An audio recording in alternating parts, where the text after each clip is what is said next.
bienvenue dans cette vidéo. On va aujourd'hui faire la correction de l'exercice 13, agence de voyage. Donc, on va lire l'énoncé. Donc, un responsable d'une agence de voyage souhaite automatiser l'organisation de ses voyages. Donc, le dictionnaire de données est le suivant.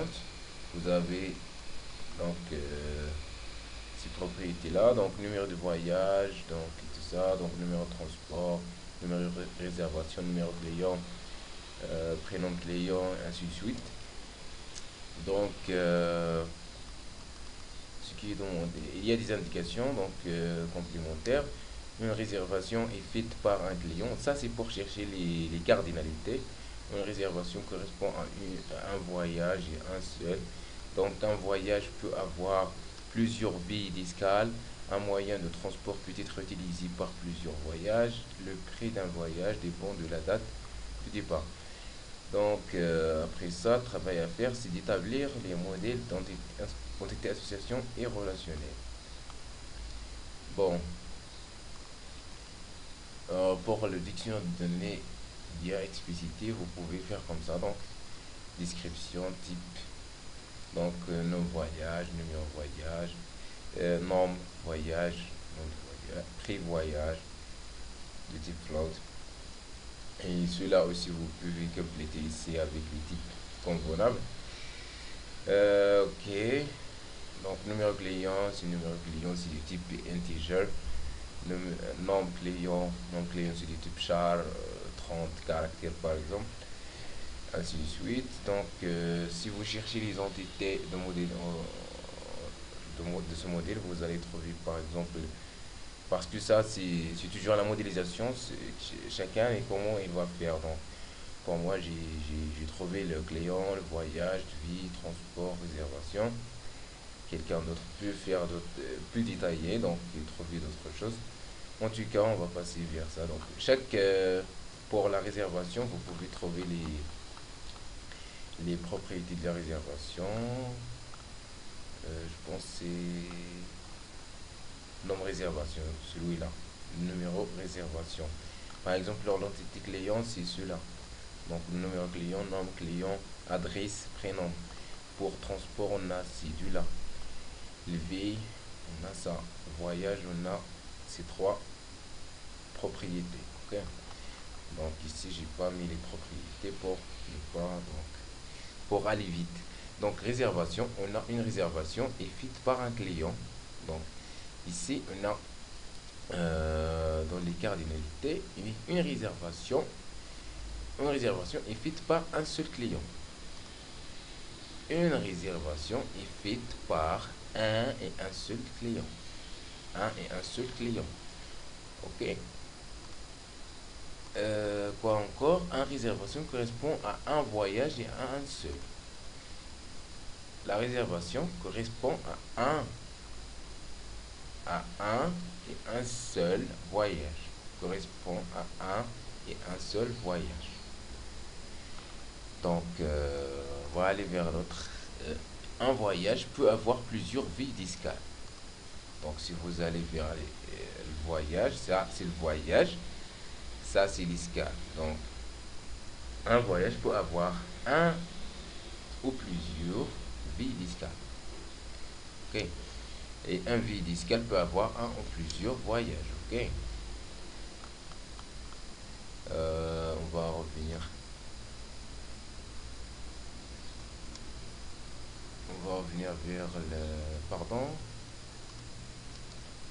Revenir vers l'autre cardinalité. Donc, un moyen de transport peut être utilisé par plusieurs voyages. Un moyen de transport peut être utilisé par plusieurs voyages. Donc, on a un voyage ici et l'entité transport, on a l'association utilisée. Donc, un moyen de transport peut être utilisé. Un moyen de transport peut être utilisé par plusieurs. On va revenir. Un moyen de transport peut être utilisé par plusieurs voyages. Donc, un moyen de transport. Combien de voyages pour un moyen de transport? On a plusieurs voyages. Ok. Un moyen de transport peut être utilisé par plusieurs voyages. Plusieurs voyages. Utilisé par plusieurs voyages, c'est ça.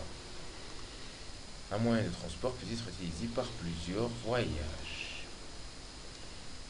Donc, et un voyage peut utiliser un seul moyen de transport. Il doit utiliser un seul moyen de transport, mais pour le moyen de transport, il peut être utilisé par un ou plusieurs voyages. Pour la dernière, le prix d'un voyage dépend de la date de départ. Le prix d'un voyage dépend de la date de départ. Donc, toujours un voyage, il va avoir, lorsqu'on va faire si vous faites le modèle relationnel, pour le modèle relationnel, donc ici on a une association 1, 1, on a ici un N, ici un N, donc, les informations de départ et les informations d'arrivée vont migrer vers cette entité là, ok. Donc on va prendre donc la date d'arrivée et la date de départ, on va les mettre dans cette partie, donc dans la relation voyage. Donc c'est pour ça, vous allez ça. Donc le prix d'un voyage dépend de la date du départ. Donc la date de départ va migrer d'ici vers là. Parce on peut avoir ici une date de départ. Dans cette association, on peut mettre une propriété date de départ. Ici aussi date d'arrivée. Donc pour le modèle relationnel, j'ai pas fait. Donc vous pouvez le faire réservation. Donc vous pouvez on aura une association réservation, une association client. Donc réservation, il faut migrer le client vers cette réservation. Donc on aura un clé étrangère ici dans la relation réservation. Donc on aura aussi un clé étrangère voyage parce qu'on a ici un. Donc après ça, ici on aura un clé étrangère vie ici, vie de départ, vie d'arrivée, du clé étrangère, un par cette association et un autre par cette association. Donc on aura l'association vie et l'association escale. L'association escale parce qu'on a NM. Donc l'association escale, il y aura clé étrangère voyage, clé étrangère vie. Ici on aura un clé étrangère aussi de transport et des transports ici. Donc, on aura une association de transport. Je vais les faire en commentaire en tout cas. Donc, merci pour votre temps et à la prochaine.